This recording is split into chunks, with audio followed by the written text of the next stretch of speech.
নমস্কার বন্ধুরা, বাসন্তিকা কুকিং চ্যানেলে আপনাদের সকল স্বাগত। আজ বাজারে গেছিলাম, বাজারে 500 টাকায় খরচা গেছি, কিন্তু বাজার সেভাবে হয়নি, খুব মুশকিলে পড়ে গেছি সব। আমি কি ঠকে গেলাম নাকি করলাম কে জানে, হ্যাঁ নাকি ঠকে গেলাম। এই দেখেন, এই যে রেটটা নিয়েছি, এগুলো হচ্ছে 60 টাকা, 500। আর এটা হচ্ছে, এটা 100 টাকা, 100 টাকা। আর এটা হচ্ছে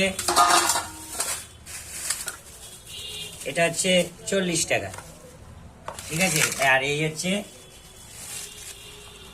এটা হচ্ছে একদম জ্যান্ত ছিল, নোট ছিল। এটা হচ্ছে 35 টাকা। এই আর হচ্ছে এই আলু নিয়ে এসছি 1 কেজি, আলু 1 কেজি, বেগুন নিয়ে এসছি 500।